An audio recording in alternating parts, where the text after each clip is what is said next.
Hello and welcome to the Apex Racing League GT Championship live on Apex Racing TV and live on the iRacing Esports Network. My name is Sam Fitzpatrick. Alongside me for the penultimate round of the championship is Andrew Woodhouse, and Sam Kumo is operating the cameras. And we are here for, like I said, the penultimate round of the championship at Nurburgring, the GP circuit. And we could well see a champion crowned tonight. Tom McMahon just needs a couple of solid results. He might even have the championship sewn up before the second race has even started. Woody, it's fantastic to have you in here. Thanks for jumping in with us. I'm sure that you're going to enjoy this meeting of the season. But yeah, just a quick rundown of the championship. I mean, McMahon has been absolutely exceptional. He's got top twos in the past 7 races in a row, and in a pretty competitive championship. That's very impressive, especially considering that the burst grids that we have. Yeah, hello everybody. Hi Sam. Yeah, McMahon is a fantastic driver. We know that, especially from the previous seasons that I covered. I'll be honest, I've not watched many of the races this season, but when I have seen McMahon doing some great things, we're here at the Nurburgring. You know, it's a place that I love to come to and love to commentate on. The Eiffel Grand Prix was very, very good indeed. So hopefully we can follow up that with some great rounds here tonight.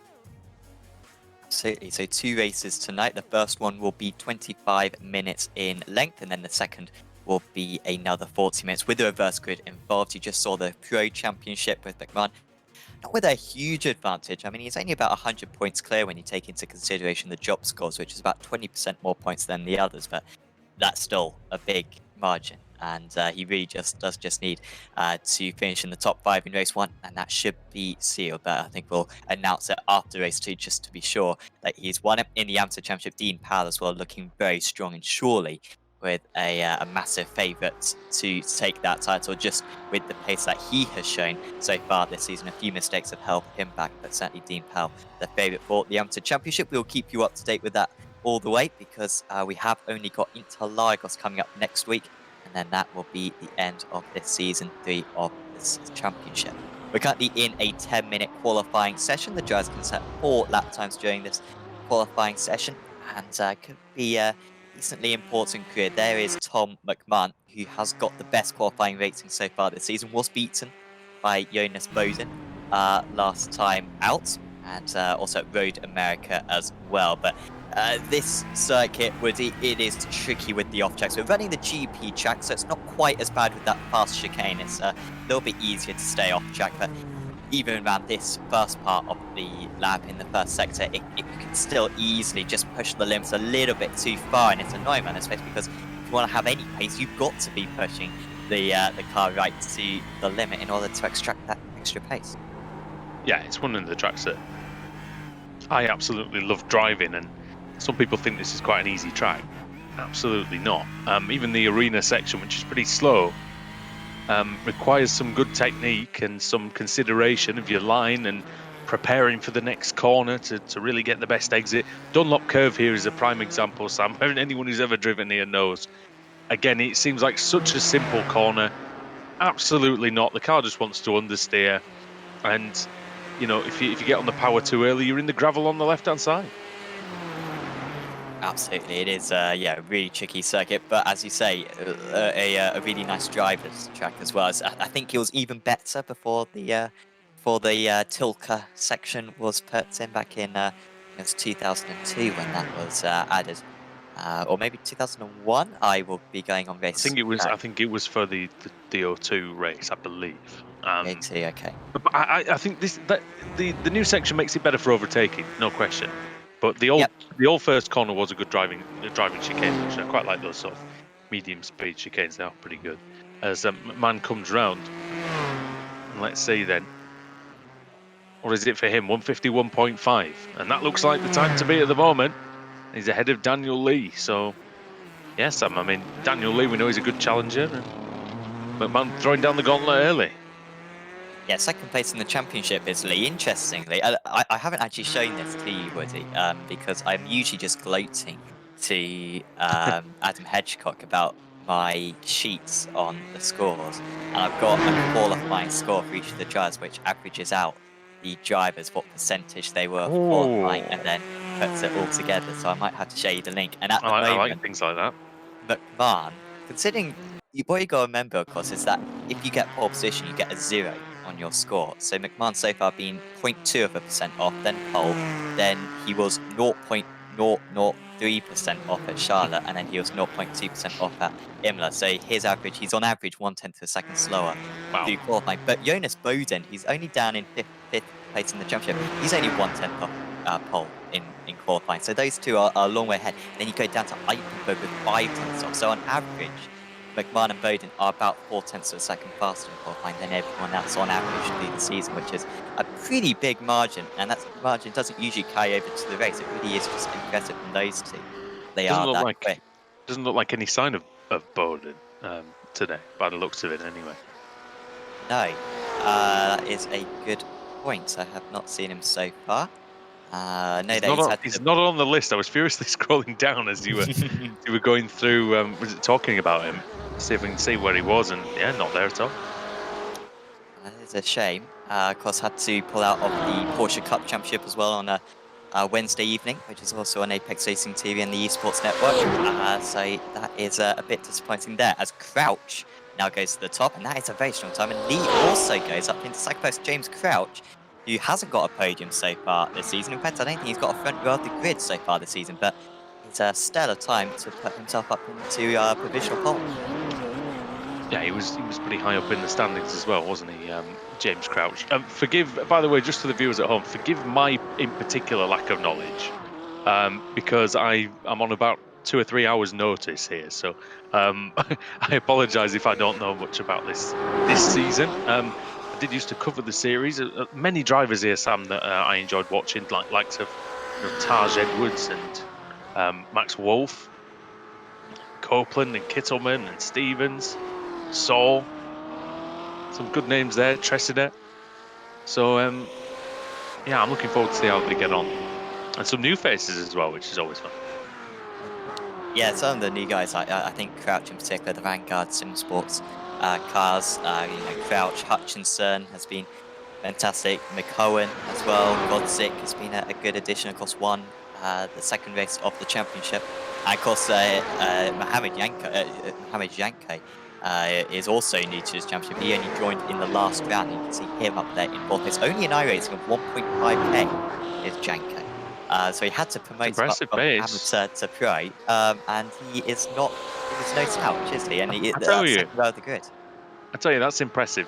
I'm really happy to see Dennis Eipenberg back as well, because he missed a lot of the previous season, didn't he?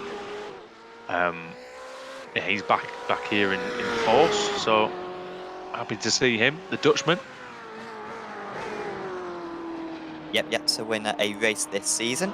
It's the multiple time winner. He won a couple of races last season, but Eifenberg with a pole position as well, of course, at Charlotte. So he's not usually too much of a slouch in qualifying, How but is how a did bit up that and down.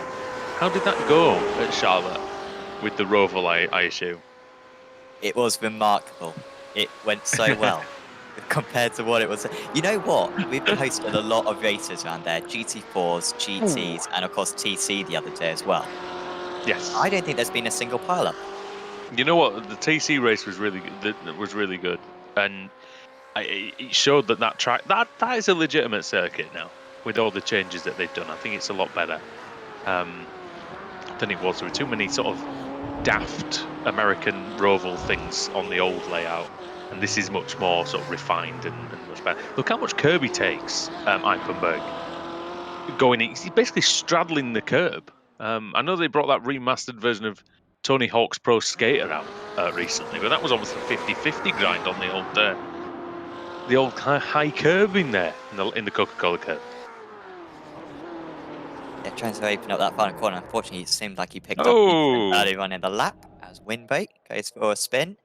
Winbo, who was leading race 2 at Imola by 8 seconds before a spin off the circuit. oh One came no! home in fourth, but me and Adam were really rooting him in on that one, and we gave it. We were probably harsh. I mean, Adam turned into Paxman in the post-race interviews when Emil came for a chat with us. Is it like Frost Nixon? Yeah. Um, No, what Winbay did was much worse than what Nixon did. I mean that was criminal. Oh Right my. there, and well, that was hardly We're not going to debatable. get we're not going to get into that one on the Um, program, ladies and gentlemen. yeah, always good in qualifying though. He's been very frustrated. He's made quite a few mistakes. Edwards, by the way, moved up into third position a couple of moments ago, but Crouch still clear of the rest. What about Aaron Powell? Could he do something? He does 14th. Powell usually one of the best qualifiers, but down in 14th place. That's not fantastic for him. Yanko is apparently off the circuit, so there'll be no danger from him.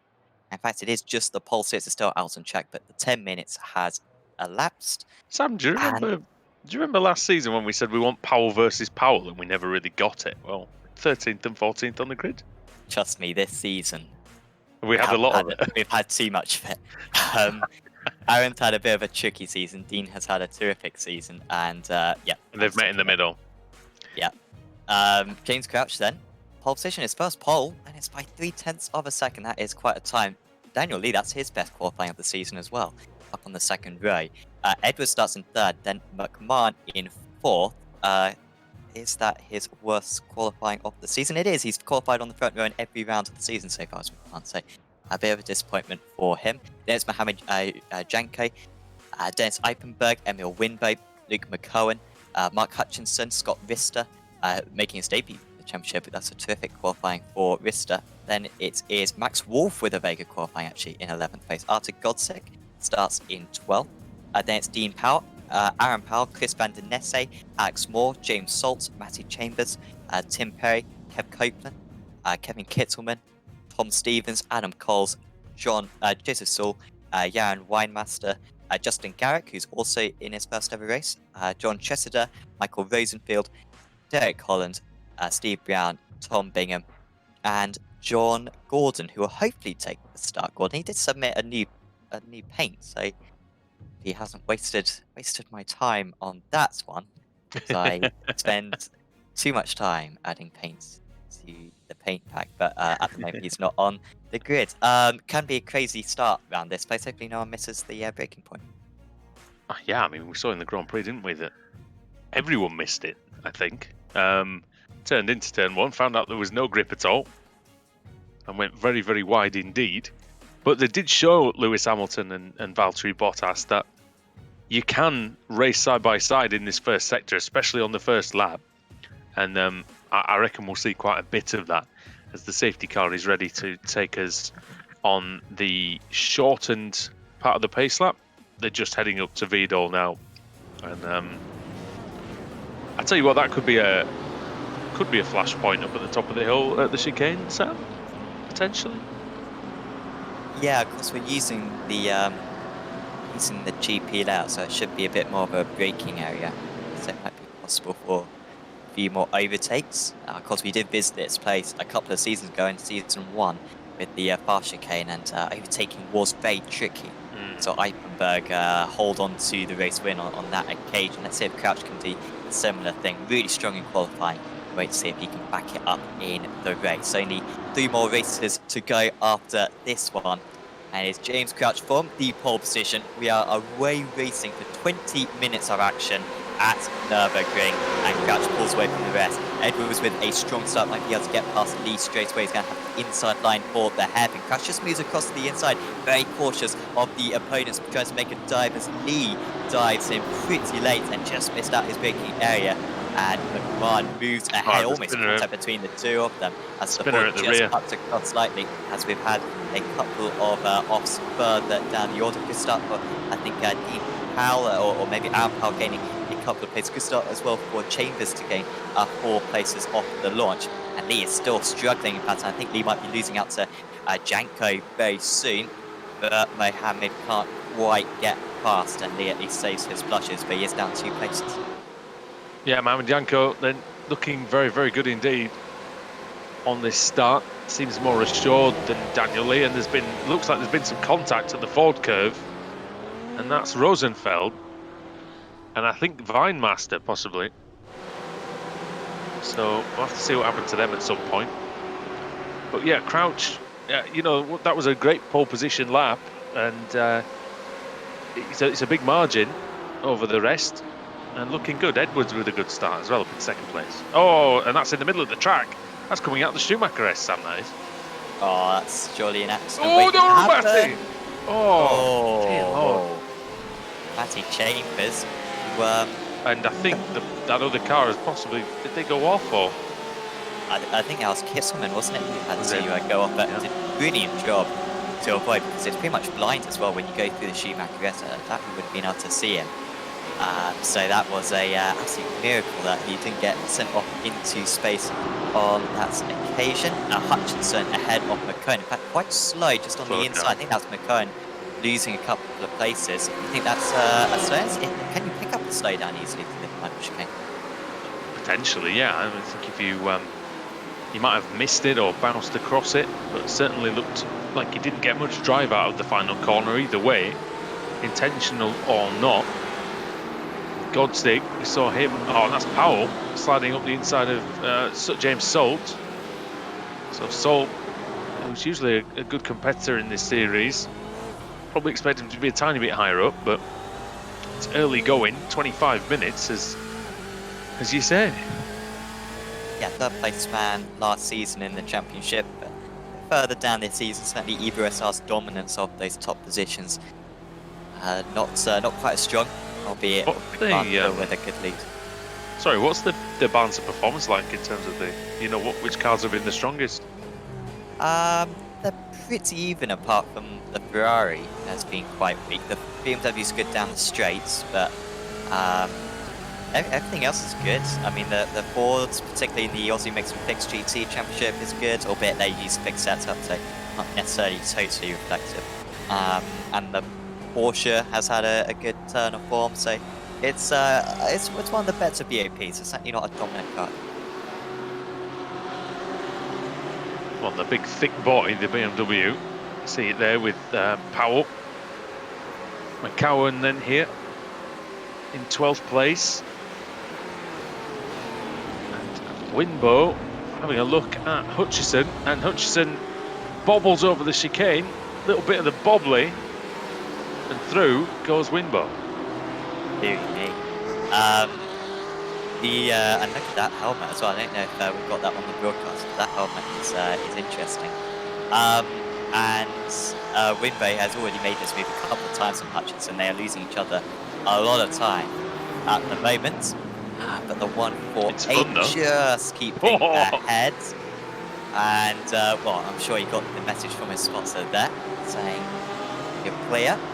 Took advantage of that. Winbay in 7th place. This is the driver who, despite qualifying in the top 10 most races, he's only got one top 10 so far this season. I think he's only got one top 15 this season.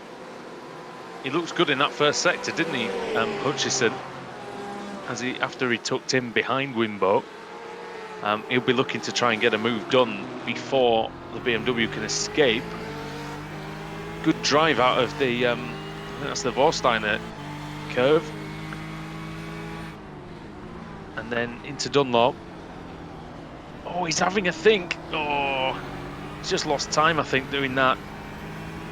Unfortunately, Sam, that gap was never going to open up. He's lost a couple of tenths, and any chance he had of pursuing Winbo through the Schumacher S, possibly for a move up the hill, is he's gone now. Yep, it may be a little bit too greedy, as you were saying. Also, thanks to everyone who's tuned in so far. 100 live viewers on the Sports Network. It's been quite nice ever since Wednesday. Seems like YouTube have helped the Sports Network a bit, and also Apex Racing TV a bit as well. So we have got. It's either that, or I've just brought the ratings with me. Oh well, of course, yeah. Which is possible. Well, don't speak too loud. Oh, he's again. He's struggling in the chicane in Vidal, and through goes Max Wolf.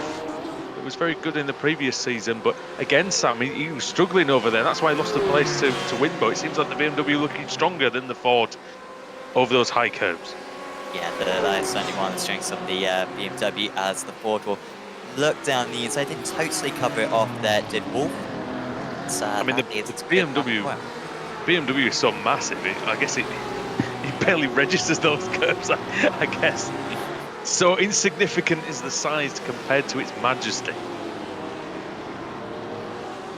Oh, the force all over the place. And look at the queue of cars as well, just lining up behind him. God's sake, he's won a race already this season with Cohen, who I believe that may have got a podium. Of course, Aaron Powell, he's had a frustrating season. Only one top 10 in this season for Aaron Powell as well, which is really shocking for a driver who, of course, won a race last season. And also got second place at Okayama, was leading until half a lap to go. I mean, maybe that's a little bit harsh. I don't think he's got any worse, but just shows the competitiveness of everyone else, and also just Powell struggling to quite get the most out. Oh, there's a move in the Dunlop curve, side by side between Dean Powell and Salt. James Salt trying to get back. He's got a decent run through the Schumacher S. Can he parlay that into a manoeuvre here? No, he can't. It was a difficult corner to overtake on that. I will say, from driving these cars in the past, I feel like the Ford is a little bit more slidey than some of the other cars as well. And when you said he was all over the place before, was Hutchinson. I feel like potentially, oh, and he's missed the chicane there as Powell. Probably get a slowdown penalty for that. And he'll lose a position to Salt. So, yeah, the Ford really having some issues in that middle chicane. Yeah, it's slow at the moment. Of course, Aaron Powell did win race 2 here a couple of seasons ago in the Ford, but they won at most races. It should be added. Oh, here is Edwards and Crouch. Apologies, no, that is Edwards defending from McMahon, isn't it? And Lee right on the tail as well. So now it's all of a sudden an attack almost out of nowhere. I think Edwards just dropped back a little bit. It's up to 8/10, and maybe just not quite getting the same draft as he was down the pit straight. So that has left him a bit vulnerable. McMahon knows if he's going to win this race, he needs to get past rather speedily. Otherwise, he risks Crouch getting a cap. Of course, don't forget the BMW provides punches such a massive hole in the air that you can probably feel it at the back of the field when they come through. So massive as it is, the Ford is a big car next to the BMW. Looks like a scale model.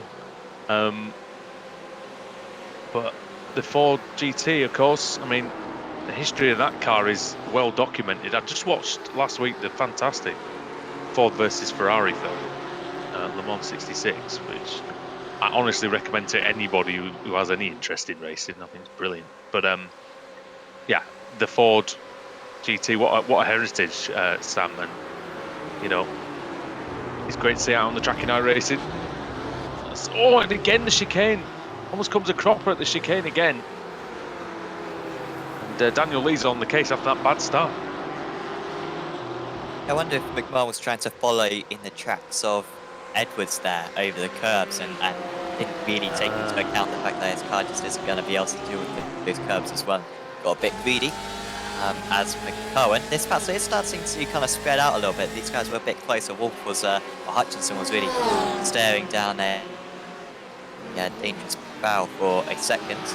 It's a bit more spread out now. Rodsing still ahead of McCowan. Down 3 places now. Here's Luke. After God's sake, up a couple. Of course, we will have a reverse grid coming up, and that will be the reverse will be between 12 and 24 places, I believe. So you want to be within that top 12 just to guarantee that you're in the reverse grid, and they could get on the reverse grid. Yeah, it seems like the slipstream's working pretty well down the main straight, so we're getting drivers having opportunities to overtake into there, which is very, very good indeed. But yeah, Godsig still running ahead of McCowan. And they're about 1.3 seconds behind Hutchison.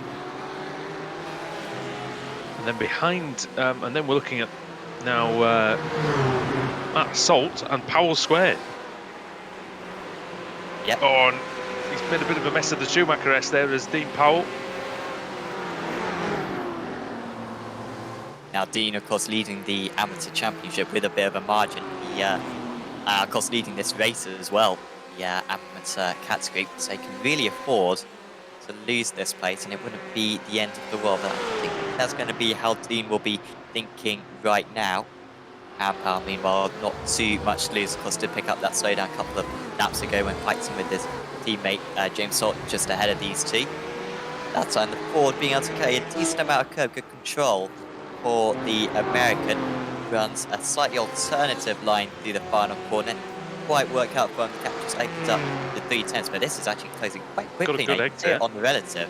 And it's down to 210, so you'll certainly be in range. The BMW goes defensive to the inside, or just looking to get the cut back rather than trying to go all the way around the outside. And it's just going to be cut back central soon. He's going to try to start again. Big long cutback. He might surprise him into the. He might even go for my favourite move, which is to virtually straight line this left-hander and shoot up the inside into the right, but not able to do so on this occasion. Yeah, I like. There's a few corners on this track where you can take a different line to your opponent and make something work. I'm thinking of Dunlop Curve. You can go a wider line. You can sort of diamond it off a little bit, a bit like they do in NASCAR at somewhere like Dover, and run that kind of line. Or you could, you can just take the traditional inside line, a bit like Luffield as well. Actually, Sam, the way you drive the Dunlop Curve. Yeah, the Nick Heidfeld masterclass around that. So one back in 08 in the wet, showing all the different lines that you can take. Oh wow, yeah. The double overtake, wasn't it? Yeah, twice. Oh, as Eichenberg is goes past, through. Mohamed Jankar. I wonder if that was a mistake there from Jankar. Those two were particularly close previously. Eichenberg was actually slower on the lap before, so this is going to be an off for the Englishman. Yeah, let's see. Pulls over to the side. It's like he had trouble.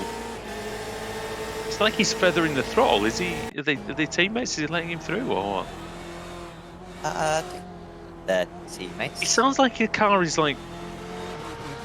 It gets on the power and there's a bit of a. It's like he went up too many gears. He was up in 6th gear, Sam. So it's almost like he had either a rogue gear change or I don't know what he did, but he's down to 6th regardless. They are not teammates. Altman versus Heidenpalm. But yeah, that was an odd one. Certainly looks racy now though. 6th place for Janko, who on his debut last time out managed to get a 4th and a 5th. So remarkably, it would be his worst ever result, but it's not bad going for your first few races. You'd take that, wouldn't you? Yeah. 4th and 5th last time out, and also he's got one of the best qualifying scores as well, because he's only done one qualifying. So too Taj Edwards actually, and of course that rating will be helped for him next time out. Might even next season, just a small idea in my mind, might actually make that into a little mini championship where the driver with the best qualifying rating at the end of the season gets a trophy. So Edwards, Edwards is a good qualifier. I think he'd always be a contender for that, certainly. We're looking at John Tressida, a Pro Academy Sim Sport WAC car. He's ahead of Kevin Kittleman. And Kittleman, who, when I was covering the series at least, just seemed to have bad luck after bad luck, I think. If there was a car getting crashed off in the first lap, it was usually him. It's probably been the most improved driver over the last season or same season and a bit. Ever since Le Mans last season, he really has come a long way. It seems like as the season progresses, Kissman gets a bit better.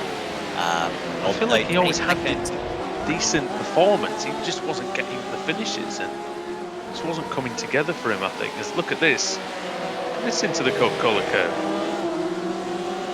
Well, we're going to have an awful exit. Copeland might be in with a chance. Of course, Copeland named the car number 2, so indicating that they won the amateur championship last season. And he's having to go against these amateurs at the moment. Well, that's really early on the brakes, but 2:11 with 2:33 moving slightly across, just defending from Kitzman. And I think the one move we're going to see here is Copeland be able to go around the outside, although Kitzman isn't going to let him have it easy. This is what you were talking about before. Straight lining the first part to get the inside for the second part.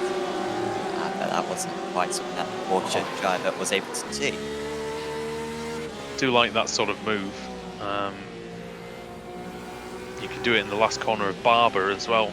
I've done that a couple of times. Made that work. Tressida then, the Welshman, who is ploughing on nicely in 21st place. He's up 6 positions from where he started, actually, so a good race so far for John. He's right up the sphincter of Salt here. Oh, he's sliding in the Schumacher S. Oh dear. Tell you what, Sammy, oh dear, I think the sphincter will have been clenched well and truly on that one. Yeah, that's for sure. Yeah, the Bushman almost passed, and because this. Oh, he's in the gravel. He's in the gravel. Oh, he's drowned. Oh, he's been hit. That was Copeland who's got hit with him, and is anyone else going to get involved? Fortunately, there's a bit of a gap to the cars behind, and that was just a self-mistake there from John Tressida. But you could, disaster for Copeland. You could see in the Schumacher S that his tyres were overheating, and he didn't quite take that into account, I don't think, for the next corner. And the bent wing for Tressida then is probably the least of his issues. That might be coming in to retire. Copeland's up again. Chambers has gone up again, but here is Team Pal. This could be big for championship, although I think he's done a decent result. Oh dear. That was the other Pal, wasn't it? I think the 2 Pals coming together. A rear ending in the first corner. It's Aaron Powell hitting Dean. No relation, I assume, Sam? No relation. And here's Crouch. And, well, the gap is down, as Murray Walker used to say on F197. And Tars Edwards is the culprit behind that. And the Jamaican, who, you know, I reckon one of these days he might well have it in him to win a title in this league. Oh, he tries up the inside, there's a bit of contact.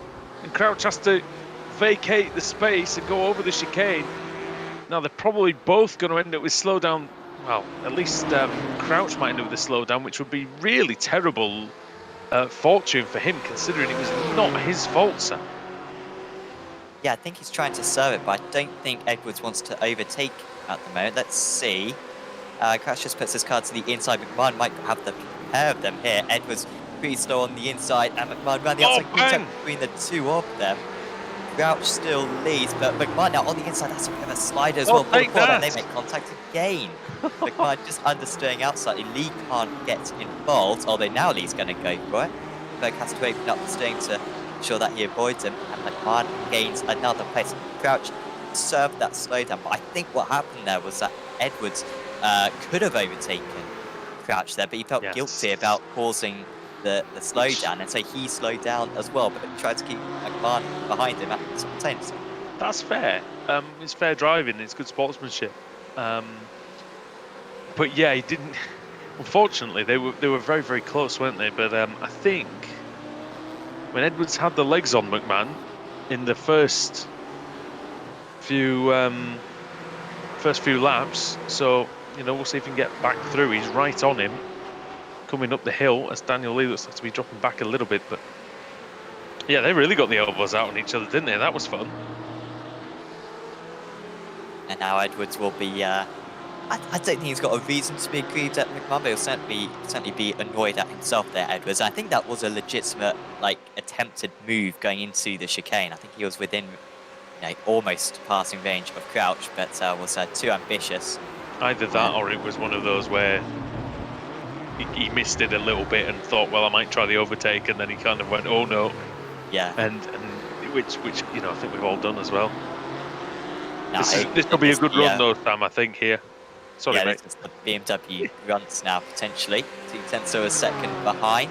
Well, McMahon will have to defend this one, surely, because this would just be straight past him if not. McMahon hasn't defended. Send it, lad. And Edwards hasn't got this one covered off yet. Trying to come back now. It's the Ford. Slightly better position than it was 1 lap ago for the 142, but he's still going to have to carry a lot of speed now for this next lap, and to get the inside for the right. They're still alongside one another, remarkably not losing each other too much time. and McMahon has to maybe pick up a 1x in order to hold on to the position, but it looks like he is going to be able to do that. Now the BMW grunts again, though, helping him out.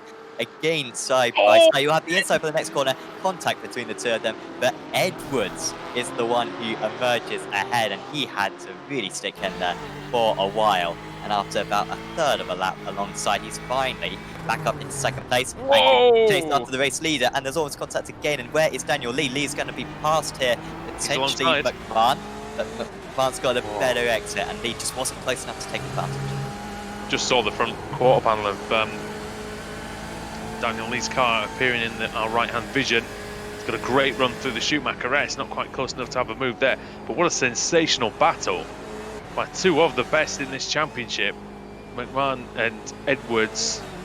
And Edwards getting his second place back, which is music to the ears of James Crouch, of course, who's now gone off into the distance. 1.8 seconds, 1.9 seconds now. The advantage for him. Yeah, surely he's home and dry now. I think maybe Edwards has about a quarter of a second on him, but we've only got we've only got 2 more laps to go, so won't be enough time surely for Edwards to catch up. Of course, that was the Massa and Alonso move, wasn't it? By the way, in that wet race that we had in 07.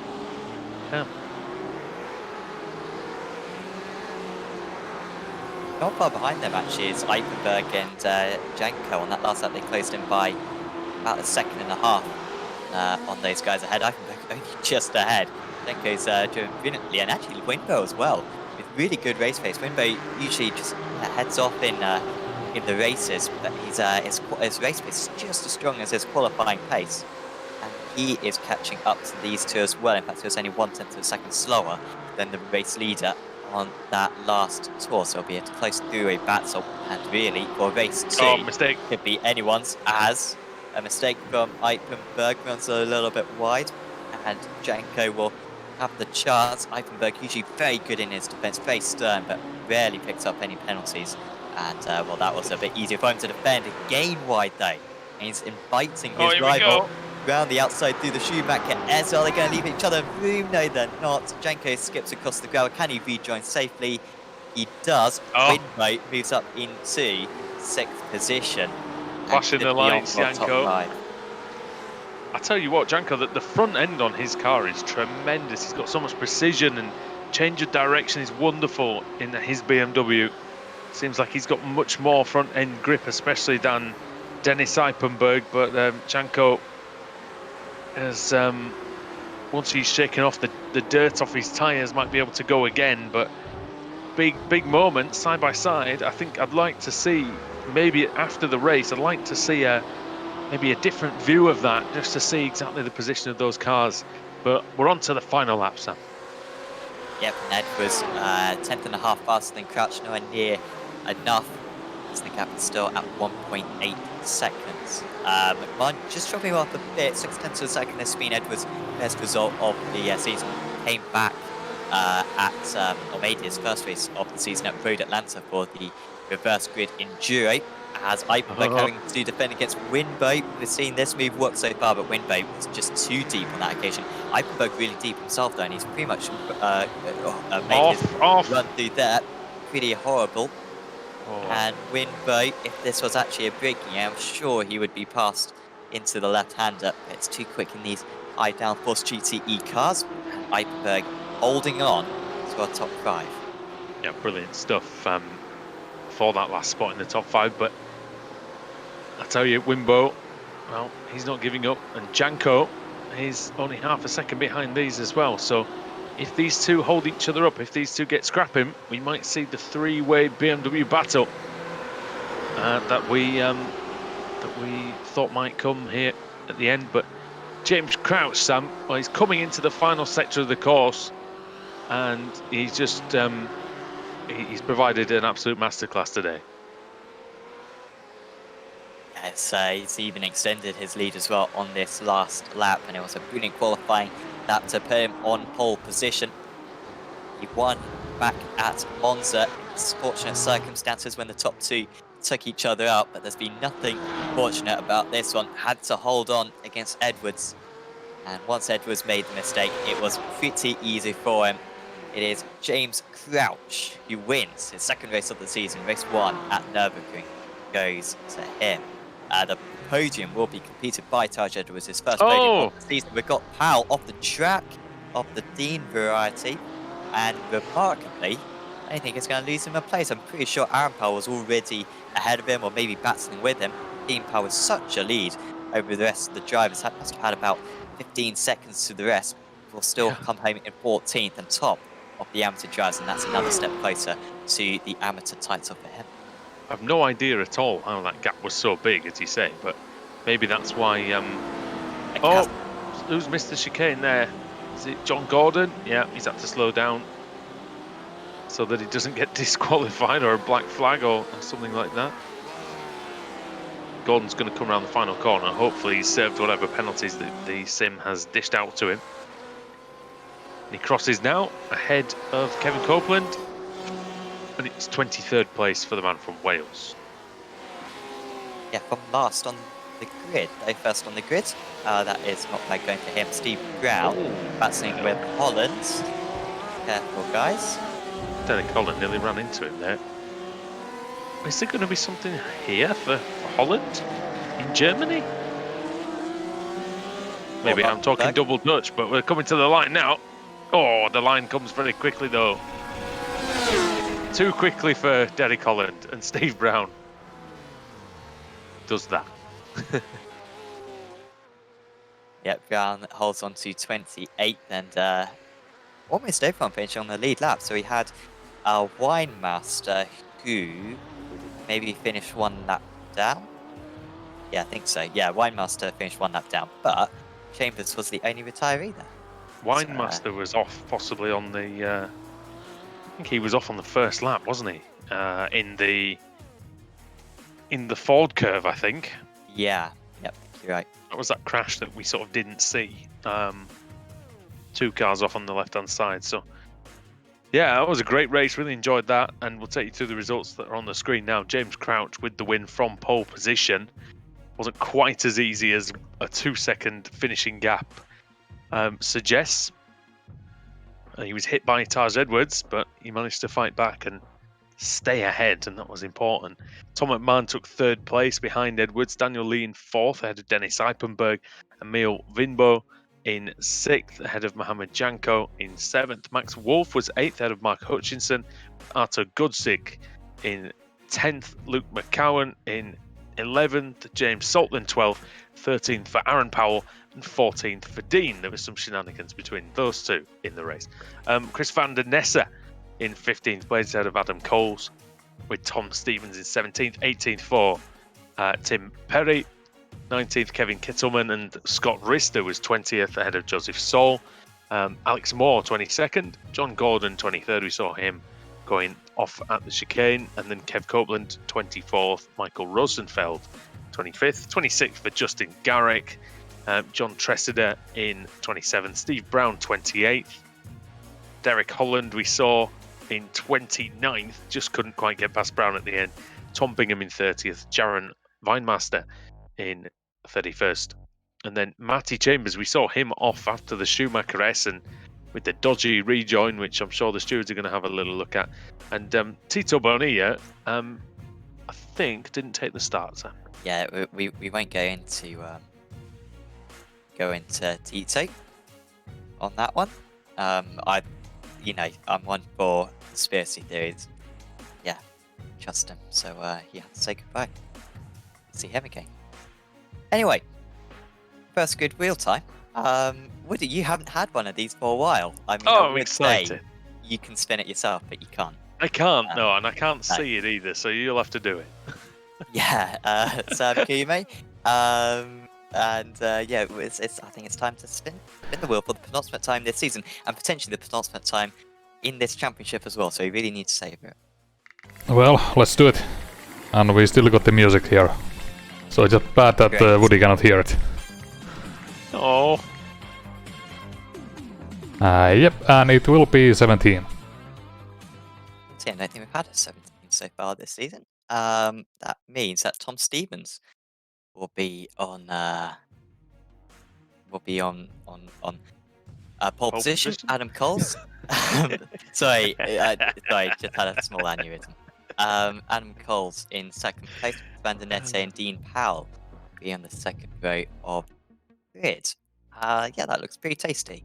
That front of the grid, lots of different potential race winners for race 2, and the crowning of the championship overall winner, surely for Tom McMahon coming up. You do not want to miss race 2 here at the Nurburgring in the Apex Racing League GT Championship. We'll be back with you in about 15 minutes time. See you then.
Welcome back to the Apex Racing League GT Championship, live on Apex Racing TV and live on the iRacing Esports Network. Once again, my name is Sam Patrick, and once again alongside me is Andrew Woodhouse, Sam Kumo, operating the cameras, and we are just preparing for race 2 of the evening. We saw a very good race 1, a hard-earned race 1 win for James Crouch, and really quite despite the fact that it was pretty exciting at the front there.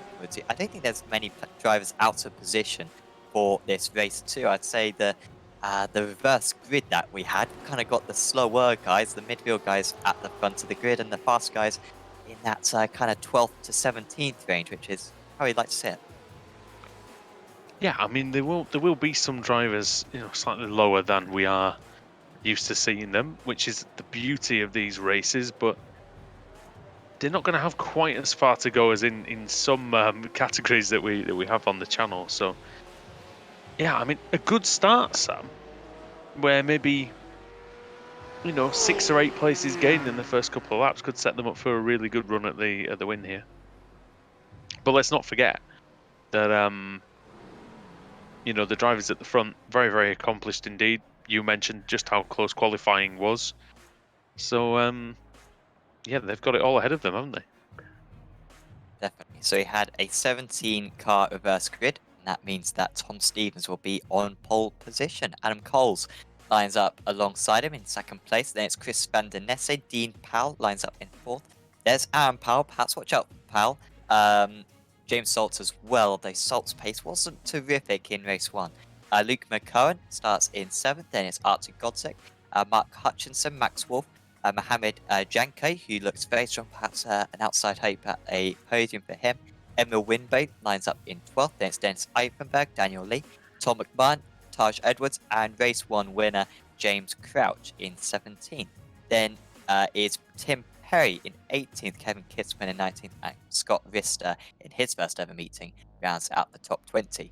Behind that, it's Joseph Saul, Alex Moore, John Gordon, Heb Copeland, Michael Rosenfeld, Justin Garrick, John Chessida, Derek Holland, Tom Bingham, Jan Weinmaster, and Matty Chambers. Nice. That is your 32-car field. Have we picked up a driver, or so we only had 31 before? No, maybe we did have 32 before. I'm not quite sure.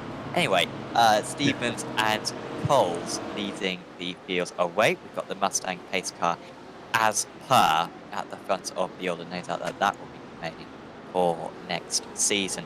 And we are about to get underway for this 40-minute second race. Remember, no pit stop needed, and already Tom Stevens has put his foot down. He has gone early, and I hope he doesn't get a penalty for that, because they were almost past the safety car by the time the safety car came into the pits. We are away racing, green flag conditions for the next 40 minutes of action. Chris Van Der Nesse very close to Adam Coles going down into turn 1. That could be a big move. Van Der Nesse, one of the favourites for the race. There goes Dean Powell as well down the inside. He's going to be up into 3rd place. What a move. I thought Van Der Nesse was the one on the attack, and Powell just taking advantage of a very cautious BMW and moves up into the podium places. James Salt, good start for him, gets past his teammate, and also there goes Godzik on the inside, not totally under control. Maybe a bit of a tap from the car and almost making contact with Aaron Powell. Godzik still trying to attack. Whoa. And might have the inside for the next corner. I think that was Eifenberg just running a little bit wide in the background. Has Godzik been able to mount on the pitch? No, he hasn't. And I think now Powell will be able to pull away as Godzik starts defending from the others. Good stuff from McMahon. He's got past Janko, who's down 3 places. Disappointing start for Mohamed down there. But apart from that, not too many big gains. Derek Holland and John Chester also good starts. Yeah, very good indeed from them. And oh, look at that. That was McMahon siding past Eifenberg then.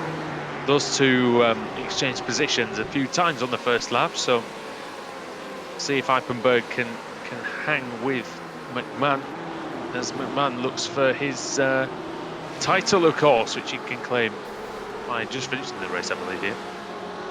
As Daniel Lee going wide, and that's the boosted car through. That's Perry ahead of Crouch. Yeah, but sorry, Lee maybe just dropped it down. Maybe got a slow down through the Schumacher S. And terrible start for Daniel Lee, who has What? And who had struggled off the line. Yeah, terrible start in the first round as well, wasn't he? He went wide at turn 1, and that's what put paid to his race. Yeah, very such a shame, considering he qualified very, very well indeed. Adam Coles set the fastest lap, but then was demoted by Powell, and James Salt has been assaulted in turn 1. We've got the pile up now, Sam, and there's a couple of dodgy rejoins. Almost a safety car there. Oh, look at that up the wow. inside. Somebody was going up the inside of 2 cars in the first corner. I think we're going to see it again here into 3. Leave plenty of room, guys. Nodzik on the outside there in the orange machine. And the BMW's going alongside as well. So Eipenberg lost out big time from that. Who else got involved? Max Wolf was involved in it. And Kitzman may have been involved in it as well. Nodzik on the outside. Crouch, who of course won race 1, remaining in 17th place at the moment. Yeah, team begins with the letters F and U. I think that would have been the word that Nodzik was saying when he was on the outside there, going through the left hand there. But Dean Powell, we see him at the front of this queue, 1.7 seconds behind Stevens, and half a second ahead of Adam Coles, baby. Coles in 3rd, trying to hold off Van der Nesse. Now Powell had the big advantage in speed, didn't he, over these guys in the first race? You remember he spun off and he still beat them by about 7 seconds. As diving up the inside goes McCowan. That's a good move there. Yeah, past Powell, of course, Salt with that issue. He was in a bug. Oh, hello, what's this? Kitzman Oh my God. dear. What is going on here? Oh, no. They just kept rosseting into the scene, didn't they?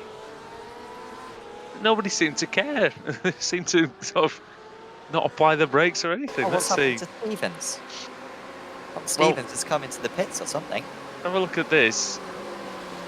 Oh, and that's Crouch trying to go through the middle. It didn't work. Winbo was, oh God. And then he slams into one of the Porsches. They all just come flying in. Oh dear. It was a big mess. And there's more cars crashing at the back. And this is Tom Stevens who was leading, Sam. He's in the pits, as you say.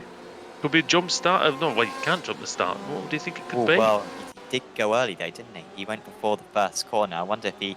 Oh, we've got more contact between Crouch and Brown down at the first corner. I think I just saw that in the foregrounds. So James Crouch, after that race 1 win, turned into Peter Crouch, hasn't he? Oh, honestly, we've made enough jokes about that.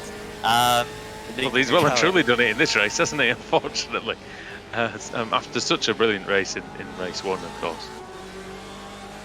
McKern almost passed Coles, so Van der Nesse managed to get past Coles then. Van der Nesse's been really consistent so far. Oh, that's a late move, good grief.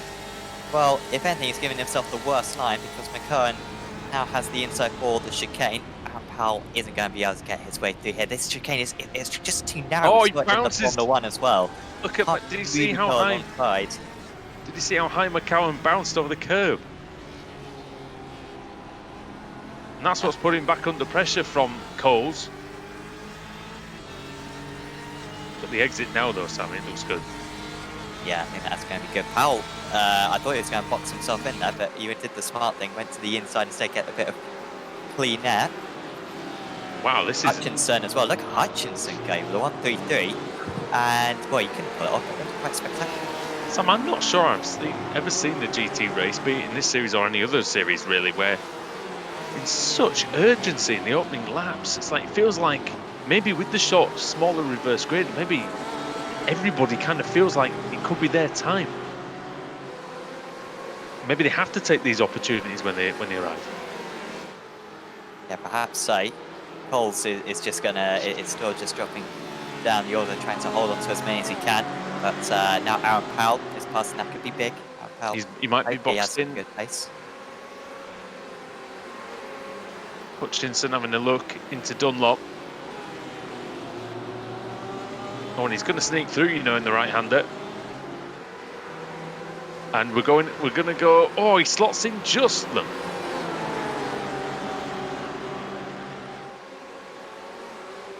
Here comes Janko as well. Janko, who got quite a poor start, but he's up into 6th place now. Coles just can't get back into it, can he? He just can't get back on the line. And he had to use the elbows there. McMahon could have the pair of them here. It's yeah, that is McMahon trying to get the pair of them, but he's going to be boxed in. He's got absolutely nowhere he can go. He's going to have to let these two guys go.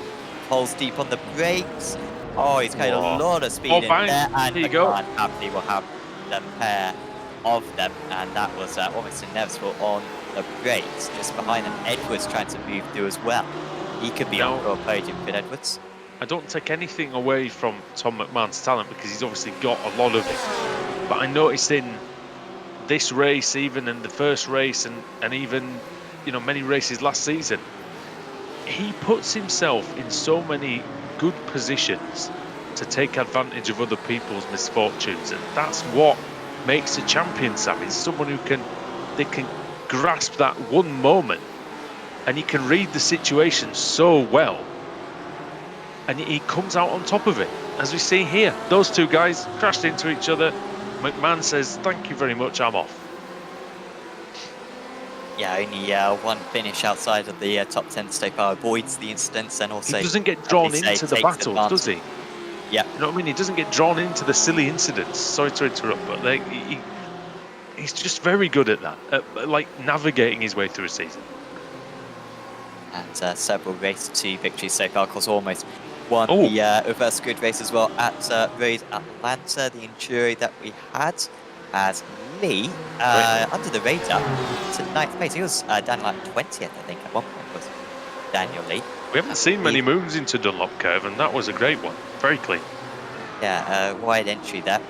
Advantage of it. Next up, he's got Janko just ahead.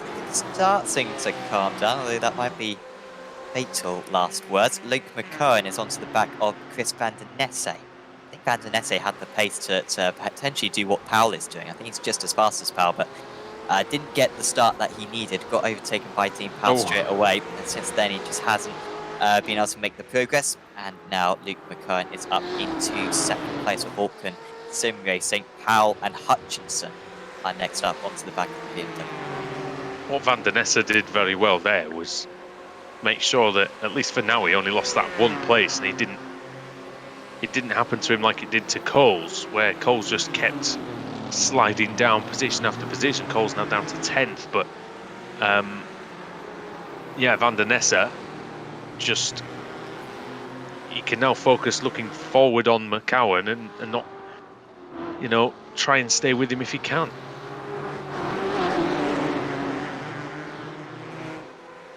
Yeah, I think McCowan might be able to keep behind Powell with that straight line speed of the BMW. He's a whole lot slower. Powell's initial assault has kind of whimpered out slightly. Wolf up into the top 10. Got past Adam Coles, who did start on the front row of the grid, of course, did Coles, and hasn't really done anything wrong. Just hasn't quite had the pace of his rival. Still only 10 seconds, to be fair. Separates in these top 11. Copeland and Eichenberg side by side as well, switching positions left, right and centre, and here they are. They must have gone at it through the arena section, Sam, because they were up and down on the timing screen. Yeah, Eichenberg into 15th. Not fighting for too much, Eichenberg. I'm sure he'd love a big win so far, as Copeland back down the inside. Is there going to be contact? There is contact. And Eichenberg, after that collision at the chicane earlier on, it's gone from bad to worse for him. He's down into 20th, and he's been overtaken by Articon second. You could see that one coming, couldn't you? Eichenberg, sort of that manoeuvre to the right was like, it was almost like trying to swat a fly. He was just saying, "Get out of my way, get out of my way," and finally, and the fly turned into a 50-foot high bee and just stung him. Powell is going to be past Van Der Nesse, surely, quite soon. Get it done at the chicane. And now into turn 1, Van Der Nesse is going to have to go defensive. The American down the inside. They're both deep on the brakes. There was a little bit of a late cover off there from the 1-2-4. Bit of a slide for Powell. Just compromised his exit. Here comes Hutchinson as well. I liked what Van der Nessa did though. There, he pinched Powell down, but not too much, and he just made it so that Powell couldn't open the line in the hairpin, and that was very good indeed, and that's what allowed him to keep the place, and he's done that very nicely. Now 2.5 seconds behind McCowan, so it's 6 seconds separates first and third. And this is big for McMahon, who will almost certainly be able to pass all of these guys. McMahon and Edwards certainly back him to pass these guys. It is now a 5-car train. But, of course, he'll be thinking about catch up to Dean Powell ahead. We've never seen an amateur driver win a race in this championship before. We've seen podiums before for drivers. I think, now I'm going to have to check the stats. I think Powell got a 3rd place at Mosport earlier on the season. Also, Bob Humphrey managed to get a 3rd place at Le Mans in season 2. Apologies, season 1. Was Daniel Lee ever an AM? Did he ever win a race when he was an AM? He was an AM. I think he may have even got a pole position as an AM, but he never won a race. Side by side, in the kink. Still, the BMW will have the upper ground, so you think into this chicane, unless Powell is brave, and that was brave. Great move. Yeah, good stuff. Up into Vidal, gets it done up the inside. And this train of cars now rolls on, formed of 6 carriages. And they are Powell, Van der Nessa, Hutchinson, McMahon, and Edwards. There goes Taj Edwards trying to go up the inside of McMahon, but McMahon covers it off well in his pursuit of Hutchinson. Van der Nessa really takes some defensive line. Here comes Hutchinson. Oh, he couldn't cover that. 3, and that was quickly enough, did he? Yeah, he can't stay alongside. Can McMahon get past before the next S bends? He will be alongside. This will be a risky move to go for in the Ford, and in the end, he and spins. he's gone round. Did he clip the grass there? Because he was forced quite close to the white line. I wonder if he just clipped the grass on the way in. McMahon, he's down to 12th now. Well, that's the race win gone. Still get a podium here, I'd say. But I think he was clipping the grass. Yep. Oh, did he get a nudge? I don't think Edwards was close to him. No. Yeah, it looked like a bit of a.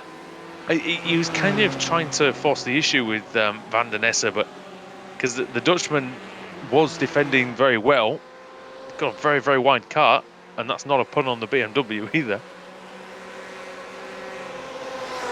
So we are surely going to see now a first-time race winner for this season. I mean, Daniel Lee's won a race in 7th place, but everyone ahead of him, I think, has won a race so far this season. Powell did win, Aaron Powell, that is, did win at Watkins Glen, race 1 last season. Took pole position and the win in one of the most crazy circumstances possible, where he just rocks up and was the fastest driver out on circuit. But he likes Watkins Glen, apparently. Here comes Lee on Edwards. This is a big move. Edwards has also won a race in the past. Edwards is slow on the straight. I wonder if there was a slowdown being served by Taj Edwards, and that might be why Mohamed Janko was so close. Can Mohamed go up the inside here? Not sure, but close enough. But yeah, Edwards not looking super happy in this race, but still up 9 places from where he started. However, Jaron Weinmaster is up 17 places from where he started. 31st place. In only his 2nd meeting, I believe, Weinmaster. Was it his first? No, I think it's his 2nd meeting. Imola, he also took part in. Van der Nessa and Lee, he is storming through now. He's up into 5th place. Although, can he hold on to it? Oh, he can't make this. It's not going to happen. It's like an if only for Daniel Lee, isn't he? Because such a bad start. Bad first lap or 2. Got the pace in the races. He just off goes Van der Nessa. And did Lee manage to get past Edwards. It looks as though, in fact, they're still alongside. But yeah, that was a shame for Van der Nesse. He was holding on well. I think, well, certainly got a top 8, but yeah, just running too wide. Edwards went with him. Lee manages to get ahead of the pail. He's run a little bit deep now into the chicane. That's going to compromise his exit. It's not too bad for him. Shanko, at least Lee will be hoping, will start distracting Edwards. He might be struggling down the straights with that little bit of damage. A good grip in the Coca-Cola curve. But yeah, you're right. I would imagine Edwards is going to... Oh, he's closing, but not massively. Flashes the lights at Daniel Lee. mscienceuk.com. Not H2 Engineering anymore, of course. I miss those days. He doesn't. Look at the golden light shining down onto the course here as evening comes in. Welcome everybody, of course, wherever you're watching, here on the iRacing Esports Network. Andrew Woodhouse, Sam Fitzpatrick, Sam Kumo. I'm here for 1 week only. It's great fun. Thank you to both Sams for having me. Well, you're welcome back next week. But I don't know if you're viable to. I'll be fired probably before then. Yeah. It's been nice for us this last day. But hopefully, Adam Hedgecock, I don't know if he's listening along. Let's send us some messages, Adam. Yeah, where is Adam anyway? Why is he skiving again? Is he? He's just palming off the business to everyone else. Would rather be what I think he just wants to listen to my voice a bit more, to be honest. Anything in the commentary box so he can appreciate it. So would rather listen to on stream. He missed the apex there, didn't he, by quite some distance? Stevens. He said there's a few people who've crashed on the overlay, but I don't know if some of that is. I think John Tressida might have actually.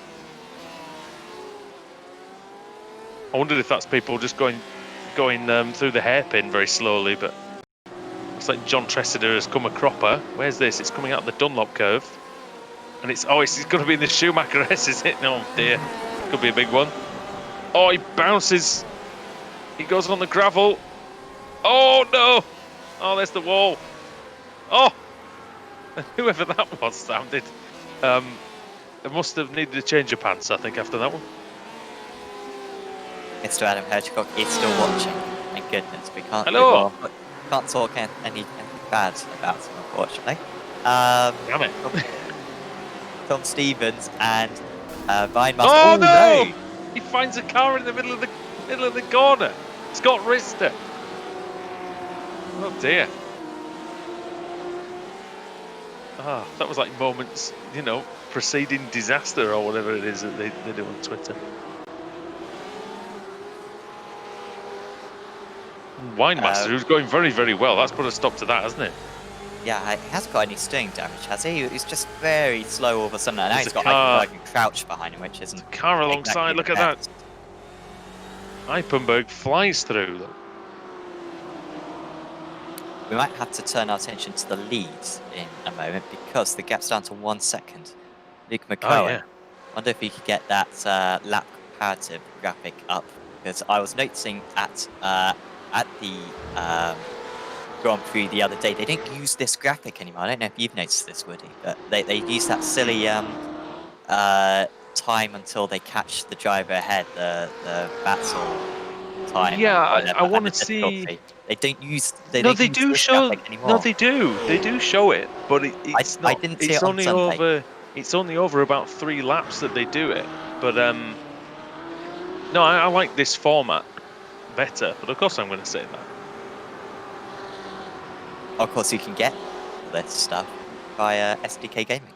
Of course, you go can. to their website, sdkgaming.co.uk, and you can have this for broadcasting or watching maybe your friends racing, or you can get yourself a live HUD which shows all your important fuel data.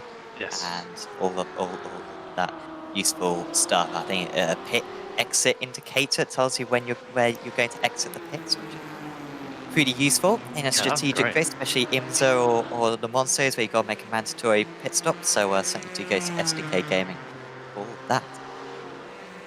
Yeah, brilliant software. That's what provides all the great graphics that you're seeing here. Pascal and does a fantastic job with that. He's an absolute genius. And there's lots of That's different why. themes that you can get as well. You can get like an F2 Yeah. theme or GP2 theme. Is more appropriate. They've got a Renault one, haven't they? And Yep, things like Renault that. I don't- 3.5 one. Yeah. Now we're coming towards the even though we're not quite at the pointy end of the race. Oh, here we go. And it's McCowan, and he's through. This will be an incredible run for Dean Park. He's going to hold on to the lead. He'll have a good chance into turn one, you know. Great exit. Turn with the tight line. Powell doesn't really dip into the slipstream for too long because he caught up so quick. Can't get a whole lot of overspeed. And he go for the dummy, maybe go for the inside. McCowan, the inside at the moment. The M-Science UK car tries to go around the outside, but almost have too much space. Luke McCowan now leads this race and is surely on his way to a first ever race victory in this series. McCowan hasn't finished higher than 4th all season long. He's got a few top 10s, a 4th, a 5th, a 7th, and a couple of 9ths and 8th as well, but yet to be on the podium. Looks like he's going to make quite an appearance to the podium.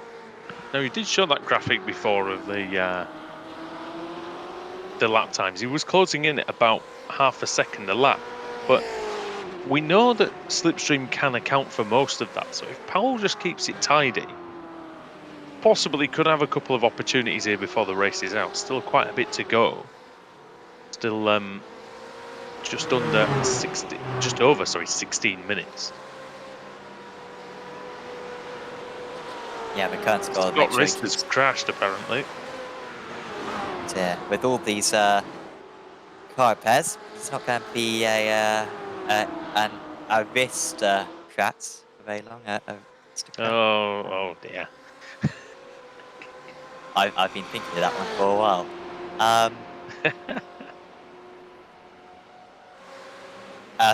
Sorry. That's just the peak of my life, to be honest. There you go.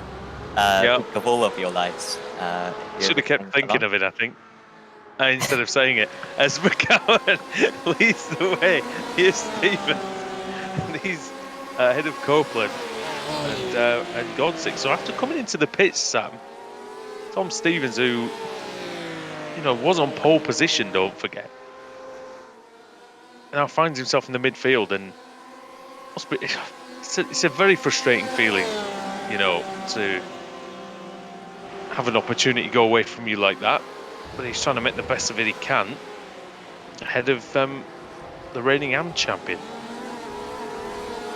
I'm not a big fan of doing these what-ifs because obviously, like chaos theory, and you change something slightly and the whole race changes. But yes, chances are that the most likely outcome for Stevens would have probably been about P3 at this point. I think he wouldn't have had the pace for McCowan and Dean Powell, but he may have been able to hang on to P3. Certainly a top 10 would have got in the race should everything not gone too badly for him. Somebody had a massive lock-up in turn one. I don't know if you saw the cloud of smoke that was just clouding the corner there. No ABS for these guys, I believe. Yes, that's right. And it does make braking tricky. You can't just go slamming on because you will lock the wheels. It's Rister and making up some places, so good for him after his instance earlier on. Another Canadian, Garrick as well. At the back of this group, John Tressida is the Welshman in the sandwich.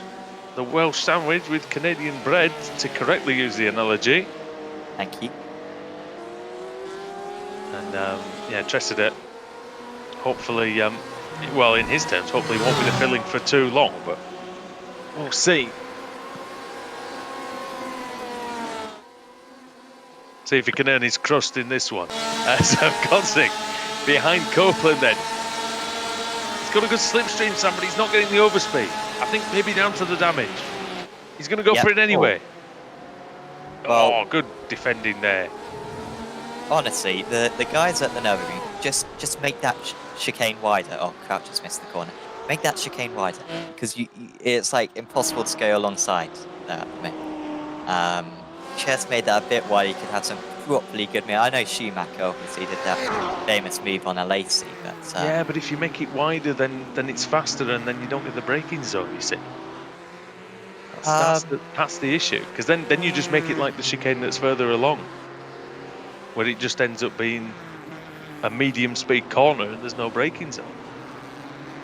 Okay, a couple of hairpins in that case. A couple of hairpins. There you go. That's what you need.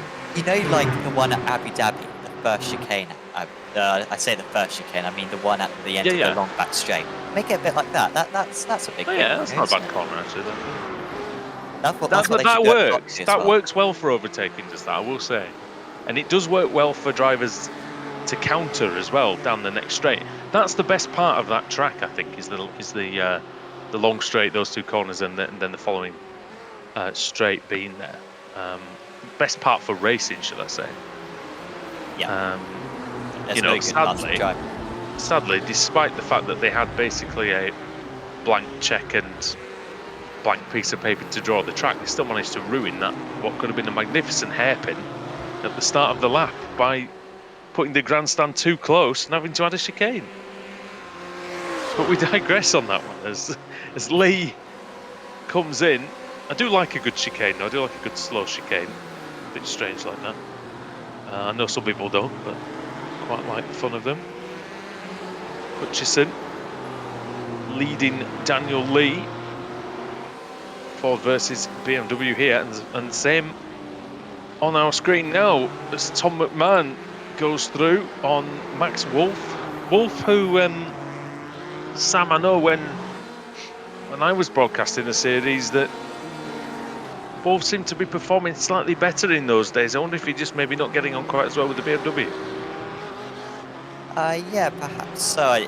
He got a podium, didn't he? Of course, in his first ever meeting back at Silverstone last season. Was he in the Porsche then, was he? Yeah, that's who started this season, I think, in the Porsche as well, before moving to the BMW. But I always talk about Max Wolf as not a very good qualifier. I think he's something like 12th in the championship, but 30th in qualifying. Albeit, he did qualify in 11th place today and has been qualifying very well in the Porsche Cup Series we have on a Wednesday evening. So has improved in that regard. And this would be a good racer. Yeah. This would be a pretty good meeting for Wolf. Might be up into the top 10 championship overall when today is complete. So that would be pretty good for him. But yeah, McMahon is past him now. But Saul is practicing with Garrett. This one just spreading out in the last few minutes. I think Chester, Garrett, and Saul were very close to one another previously, but Saul's just dropped off, and also Winemaster as well is right with him. In fact, Winemaster actually just had an awful last lap, missed about 2 seconds, so maybe he was the one battling with the couple of gyros further up, but he's now fallen behind Saul as well. Eichenberg, he looks like he got some. It's hard to tell with his livery, but has he got some? Well, of course he's got damage, hasn't he? Hit the car in the hairpin. It's a silly question. I wonder if that might be affecting him a little bit there. But Copeland under pressure from Godzig. They seem to be glued together, these two. Godzig with a better line through the hairpin. Gets good drive. And if he can follow closely to the Coca-Cola curve here, get the exit that he needs. Oh, he's a bit scruffy on the exit. Got on the power too early, Sam, I think. And he's really struggling down straights, for God's sake. I mean, this is so frustrating when you're racing with a guy that you can't gain time on down the straights. You think, oh, I'm meant to overtake him. Of course, you got to get it done through the corners, but that's... He's definitely quick, he's Godzik, isn't he? He's got the pace in the corners, but... Yeah. Oh, and on the brakes! Into the back of him. I was about to say he was good on the brakes earlier on, but yeah, almost a bit too good that time. But I remember at Le Mans when we ran Le Mans for the first time. We had wing damage, and we were so slow down the straights that I would overtake somebody, like try to make a spectacular overtake in the first sector, or maybe the Porsche curves or something like that. And then literally you'd get to Tertre Rouge and go down the main straight, and just the time would just be eaten away. And then you try to overtake them once they're past you, and you sat right in the slipstream going nowhere. Just can't do it, and it's horrendous. So I know what Godsig is going through at the moment. It says James Crouch has crashed, but I wonder if that's just another move with Eipenberg. It is, isn't it? These two are just going at it like Tom and Jerry almost. I often make the mistake that these two are teammates, but I don't believe they are. I think they're Vanguard and, Crouch is Vanguard. It's just two similar looking liveries, isn't it? High caliber, yeah, and they're both new to the series, and they're both very good teams. It's similar standings in the championship, but actually in the team championship, we haven't really talked about that too much. It is currently Ebers up, leading the way, Vanguard actually second place, and then M Science UK in third. High caliber actually down in sixth place in the championship. At the moment, Eipenberg was driving for the Gold Racing team last season as they're making contact down the straight. Lock up for Crouch. Getting a bit personal, I think this one is. Oh yeah, I mean they've exchanged positions so many times. It's at least 3 times just on the bottom of the event viewer. Oh no. Well, it's going to end in tears, wasn't it? Possibly, but the 111 there, Crouch. I always remember the 111 for Aaron Slight using it in the World Superbike Championship. There you go, kids. If you probably won't know any of that. If anybody's born after 2000, that'll be lost on them, I think. Powell is looking like a bit of a sitting duck to Hutchinson, which is unusual. He was holding his own before, but the last few laps, he's been caught quite a bit. The last lap, he was 0.3 of a second past Hutchinson, albeit it was his personal best lap of the race.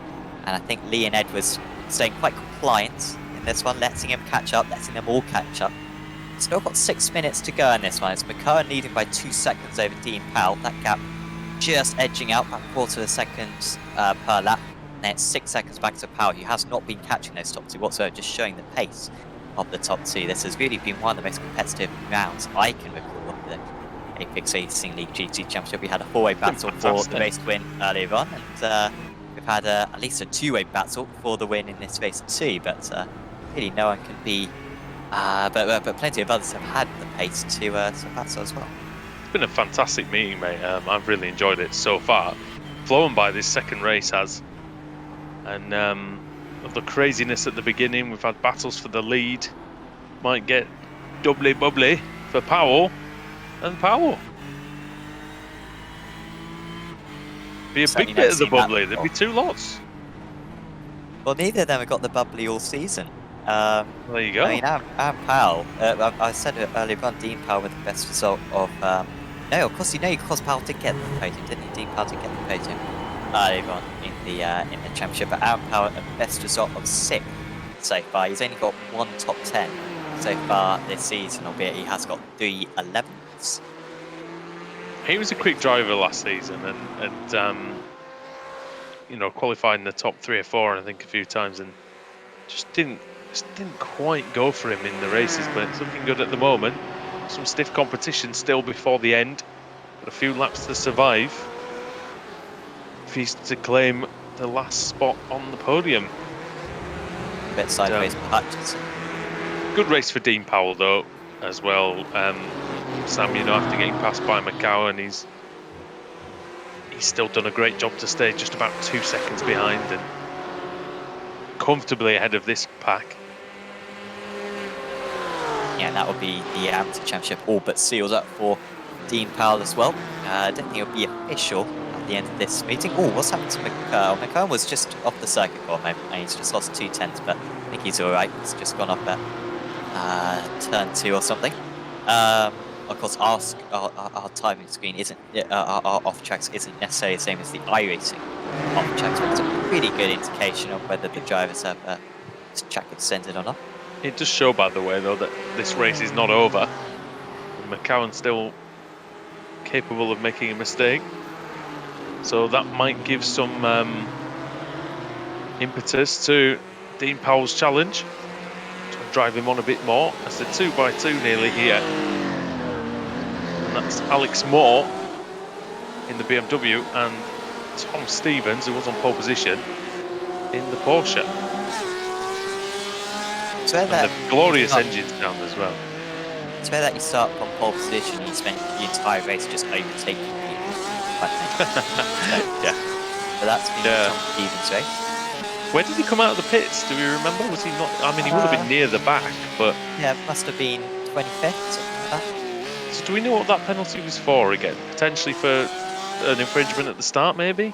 I think so, because he was only stationary for 3 seconds. So I did think maybe that's a quality step on, but you'd need more fuel than 3 seconds to get to the end. Yeah, precisely, yeah. Which is pretty clumsy, but then I guess no disrespect to Tom, but he hasn't started that many races from pole position, at least not in this series. Strange things happen to people when they get pole positions, I tell you. It is odd. It's happened to me before as well. Things that you wouldn't normally do at all.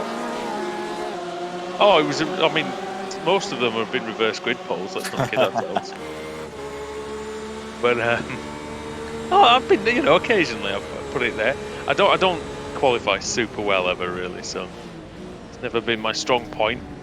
Oh, as Godzik, he's just desperate, isn't he, to get these moves done, but he managed to get Copeland eventually, but he's now got 2 more hurdles to negotiate in Moore and Stevens. He's not losing out too much on the straights, Godzik, as maybe he might have, but Copeland, he didn't close in too much. Just a 10th or so on that straight. Look at the sun, look at the low angle as well. I can't make it super easy. Even on a sim, Sam, to be honest, especially if you're maybe doing VR and that's shining right in your face, as Lee versus Edwards now. He just went off the circuit for a moment before. I called in another sim, Project Cars. Absolutely impossible to drive when the sun was out. I don't know if you ever played that. But, yeah. It was absolutely terrible. I tried to turn it off with the graphics. It may have figured it out, but that was absolutely terrible. It's not quite as blind in iRacing, although it's very nice that we have the time progression, because we only had that about 18 months ago that came out. Yeah. Maybe 20 months ago. It's funny how you just forget one day and all these things become normal. And but iRacing did a fantastic job. I say it every time as we start the final lap. He's running deep as Hutchinson, and he's hit Powell. He's come a cropper there. Luckily for him, he's probably not going to lose more than a couple of places. But yeah, clumsy move there. Really, not a move, but clumsy happening. God's sake, onto the back of Moore, but still can't get past, just doesn't have the straight line speed. But maybe turn one will be his last opportunity. I think Stevens will be safe from these guys. He is faster than them all. But Moore is going to have to go defensive again against Copeland. Eichenberg appeared at the back of this as well, mate. Yeah. He might fancy a position or two in the last lap. Oh, there was it's like having a look. Whoa! Me up into 3rd place. How's this happened? Well. Oh no, there's going to be contact between 3rd and 4th. That's Edwards skating across the gravel. Keeps control of the car though. Powell was very slow up the hill. I'm not sure what happened. But yeah, he's conceded a place, so it won't be 2 bottles of bubbly for people with the surname Powell. But Luke McCowan, Sam, has done a brilliant job, and he's going to come through just about through the chicane. And he's going to take the win here in race 2. Yeah, in his debut season, had to wait for a while for a podium. He's not just going to get a podium, he's going to get the race win as well. And Luke McCowan wins race 2 at Nurburgring. Race 14 of the championship goes to him. really driver. Dean Powell gets his second podium of the season, second place, and takes a big jump towards the Amateur Championship. Lee holds on to third. He was only a tenth of a second clear of Aaron Powell at the line, and Taj Edwards was only a further tenth of a second back than that. Godzik's got more, so Godzik must have got more in the middle part of the lap, which is impressive in itself. And here comes Copeland as well. Oh, well, Copeland going this way. He doesn't want to lose out to Eichenberg behind me. Surely got to go taking a tight line, and he hasn't made the corner, and he's going to have to give it up to Eichenberg as well. And, I think it was worth going for the risk there. But it hasn't worked out. Eichenberg will take home 16th in a disappointing race, more in 15th, but Godzik will fight. Sure, that 14th place. Joey's won a race already this season after Godzik, but I think that 14th will feel quite satisfactory after spending so long behind Alex Moore. Garrett in his debut in 21st, ahead of Joseph Saul in 22nd, and we've just got a couple of others to come through as well. I mean, of course, you haven't seen much of the season, Woody, but that win for McCann has kind of come out of nowhere. I mean, 7th place on the grid as well. It wasn't given to him by any means, but that was a perfect drive. He really couldn't have driven better. It wasn't necessarily an easy start either. He had to make quite a few moves initially, but he had just had everything there. You know, he had a decent starting place. He had good overtaking. And he had incredibly good pace. I feel like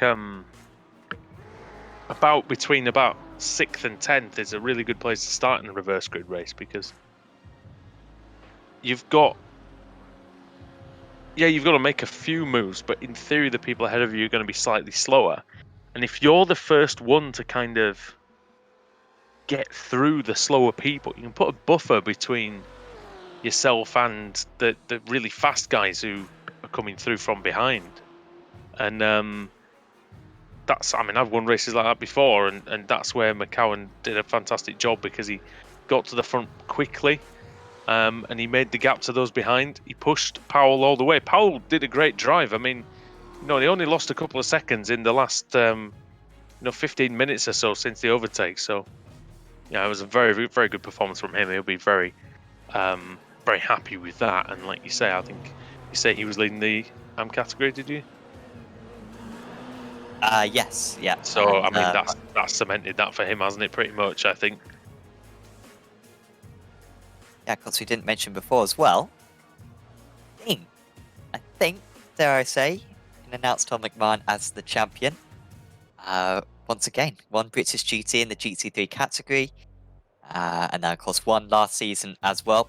He's going to win this season, just as he did last season as well, with a round to spare, as is the drop score that we have in this championship, which means that McMahon has a minimum amount of points he can score next time out at Interlagos, and well, that is pretty much sewn up. So congratulations to him. Congratulations to Eva SR. But Luke McKern takes the spoils for this race, at least 2.2 seconds clear, 2.3 seconds clear of Dean Powell in the end. 2 M-Science UK drivers on the podium. That's going to help out their championship as well in second and third. Good drive actually from Lee, who was up to about 20th at one point after a poor start. Aaron Powell was dropping back a little bit near the end, but still P4 for him. His best result of the season. Taj Edwards finishes in 5th. There was Mark Hutchinson, Mohamed Janko. Tom McMahon, what could have been for him? Maybe a podium you would probably say he would have got, but I don't think he would have been able to challenge the top 2. Ends up in 8th after a spin. Max Wolf was in 9th. There was Tim Perry with a really good result actually for Tim Perry. Must have been one of his best results of the season. Chris van der Nesse was in 11th. There was Adam Coles, Tom Stevens, Arthur Godzik, Alex Moore, Dennis Eipenberg, Kev Copeland, James Crouch, Scott Vista, and John Chessida, rounding out the top 20. Behind that was Justin Garrick, Joseph Saul, Jan Reinmaster, Kevin Kitzelman, Derek Holland, Steve Brown, and then the drivers who did not finish. In fact, Brown unfortunately didn't finish. He was 2 lap star, so he won't score points. Tom Bingham also won't score points alongside Michael Rosenfeld, Emil Winbate, John Gordon, Matty Chambers, and James Saltz. His last couple, well, certainly Saltz, who started in 6th place on the grid. He was probably my pick for the race win. Finished last. Interviews time. with some of the drivers. Who have we got in for a chat with us? Well, at the moment we've only got one driver in, but it's a pretty good driver to have a chat with. Pos, joining us in the commentary box is our 3-time champion, British GT champion, GT Season 2 champion, and now Season 3 GT champion as well, Tom McMahon. Take a bow. Congratulations, you have done it once again. Oh, that's yeah. So I think I got it done in race 1, so I was really chuffed with that. But I feel like it's such an anticlimax because that was the worst round I think I've ever done in 3 seasons, 4, 5 seasons. Like personally, my driving was abysmal. But I'm glad. I think the consistency earlier in the season paid off.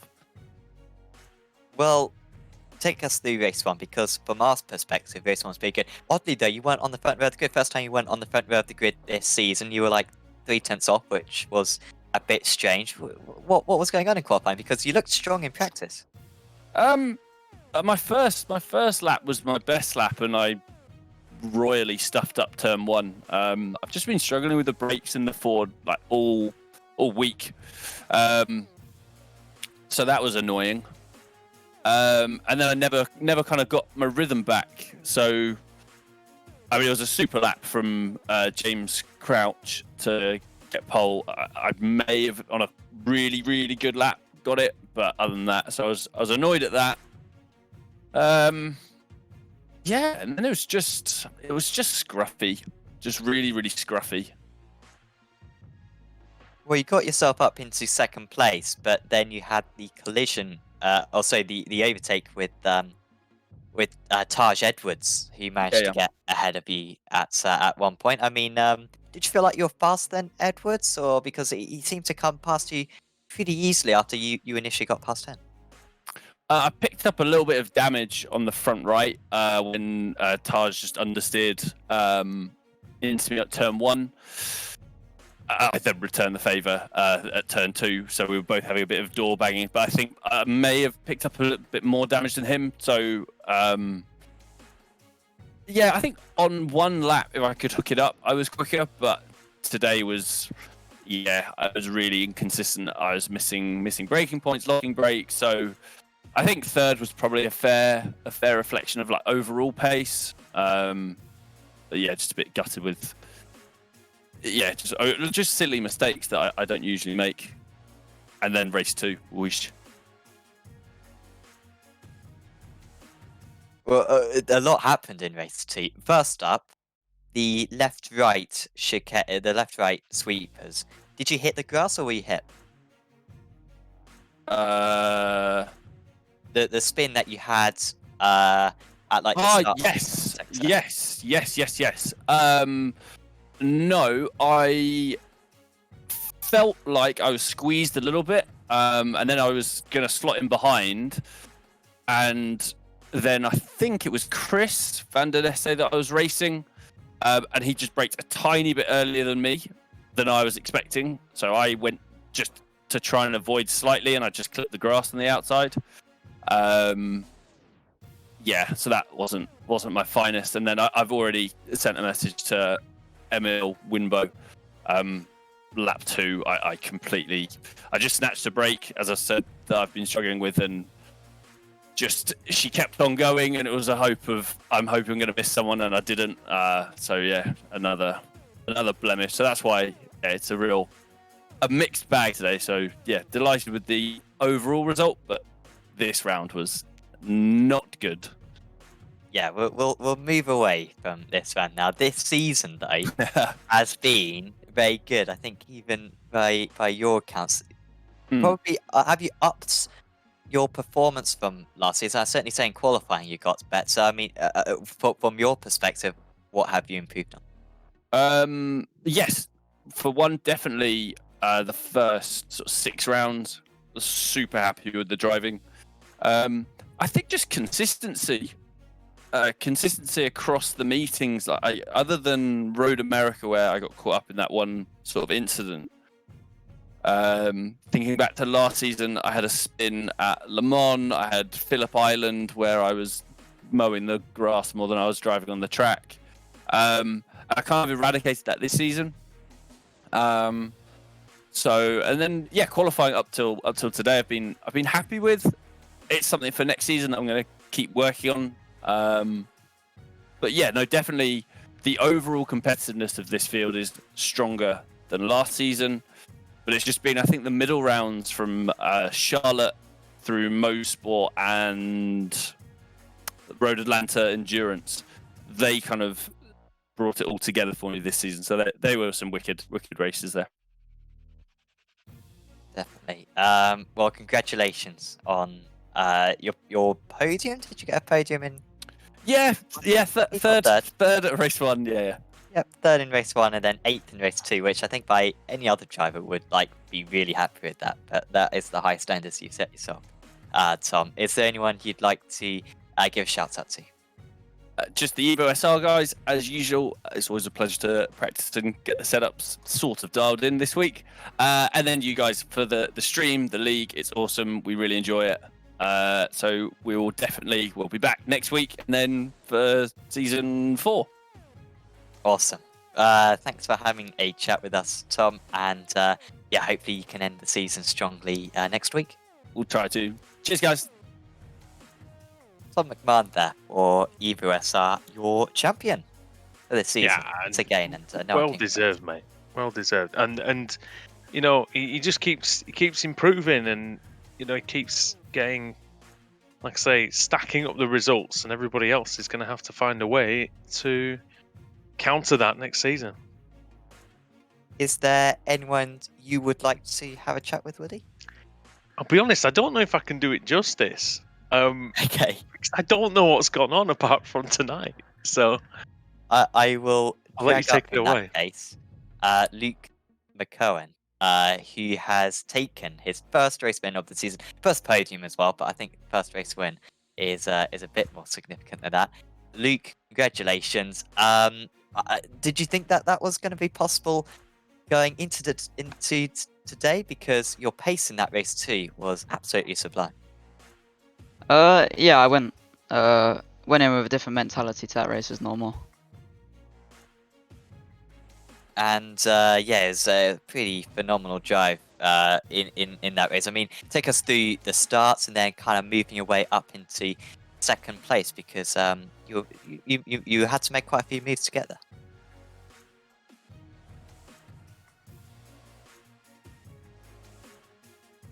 Still with us? Oh no, he seems to have gone. Anyway, he's gone. There you go. That's the shortest interview of your career, is that, mate? Yeah. It's like interviewing Kimi Räikkönen. Yeah. Well, we'll drag up Daniel Lee and then we'll have another go with Luke later on. But now with us is Daniel Lee, who managed to get a 4th place in race 1 and 3rd place in race 2, which dare I say might even be the highest point scorer of tonight. Congratulations, Daniel. First up, qualifying. You're back on it. The rebirth of Daniel Truly is here. Front row of the grid. Lovely. Yeah, I really wanted to qualify you up and just evade. When you qualify mid-pack, it's like following a gritting lorry. You know, you're going to get something coming your way that you're just not expecting. So qualifying was a big deal. Done loads and loads of runs, and I've recently upgraded to an actual rig as well, which might be contributing. It might be at least preventing some silly mistakes. So we're always improving. So yeah, quali was good, decent. And then race 1, I know it looked a bit frustrating from your perspective because you're always just a little bit too far behind to really take advantage of what was going on. I mean, how was it from your perspective? Yeah, it really was. With Janko in 5th behind us, I wanted to do what McMahon usually does and build a gap. So I didn't really want to stick it somewhere where it didn't need to be. I wanted to build that gap. The front 4 could run up ahead. They could fight in front of me and I could pick something up. And there were some occasions where it looked like it was going to happen, where Taj, Crouch and McMahon were going to tangle. I mean, Taj and Crouch are 2 hard racers. They do not wait for you and they do not care about your feelings. So there was bound to be something that happened, but nothing that I could take advantage of. I just had to bring it home in fourth. I wasn't as quick as the guys in front, and but I'm really happy with that. Yeah, definitely. And then race 2, it was an awful start for you, and a pretty incredible drive, to be honest, because there were so many quick drives ahead of you. You had to overtake, Aaron Powell on your way to that podium. You had to overtake Hutchinson as well, Janko. You caught up to McMahon before he had the issue. I mean, that was incredible pace in that race too. You almost looked like the fastest guy on circuit for the most part. I gotta say, it felt really, really good after that. I think others also picked up a tiny bit of damage in the sort of the scrums that were happening up ahead. Lap 1 was awful because of a slowdown. All I was doing was using a bit more curb to give Taj room, and the marshals obviously thought that was just too much. So next race, I'm going to be hiding their black flags because I feel pretty unjustly punished by that. But to then come back from 20th up to 3rd, one way or another, the pass on Janko, I'm proud of that. The pass on Aaron Powell, even more so. Hutchinson was not giving me any room whatsoever. He was defending super hard, a couple of questionable weaves, but on the whole, he's always really, really good to race. I just couldn't find a way past. And that last lap heroics really, really topped it off. All my sweat pores just opened then after we crossed the line. And Dean Powell, great job getting second. It was a really good feeling to get a double podium for the team. Yeah, I'm sure it was fantastic for you guys. Who I'm honestly, whilst we're doing the interview, I'm trying to calculate the scores, but the Google Sheets is not happy with me. But before this round, at least, you were 3rd place in the championship as a duo. That's really impressive. That's really, really good. I gotta say, you called it last season. Dean's improvement has been ridiculous. He's legit quick. He's really, really quick. There's no doubt in my mind that he's since elevated himself above the AM classification that he was given at the start of the season, and rightly so. So he deserves a good plaudit for that. He's absolutely been storming all season. So good on him. Definitely. Well, congratulations, Daniel, on another really good set of results, another podium as well under your belt. Is there anyone you'd like to give some thanks to? Shout out to you guys in the Apex Racing team for organising the league and the stream, doing a brilliant, brilliant job. Love it. Shout out to msignsuk.com. They also enjoy the racing. Hopefully that was a good show. And friends and family that watch as well, we appreciate the support. And the viewers on stream, you're also appreciated. And thanks to everybody involved. Awesome. Thanks for having a chat with us, Daniel, and we will see you back next week. Cheers. I've just realised why my Google Sheets isn't working. I was calling the round Nurburgring rather than Nurburgring. So that's all my hair's gone now. So it's not coming back. We will have one more go with Luke McKeown in with us. Luke, can you hear us? Yeah, sorry, my Discord shut down halfway through myself. Not good. No worry, we've had that plenty of times ourselves, so that is absolutely fine. I was just saying before, of course, brilliant result for you. How was it overtaking all those drivers to get up into 2nd place? Because you had quite a lot of overtakes against some quick drivers to do. Yeah, it was really difficult. Yeah, it was probably one of the toughest tracks to make some overtakes. I think most of them was into either turn 1 or the last chicane. It was a really good one, setting them up through there. But yeah, it was really tough. They were quick people as well. Like, it's tough to get past, but managed it in the end. So that's the main thing.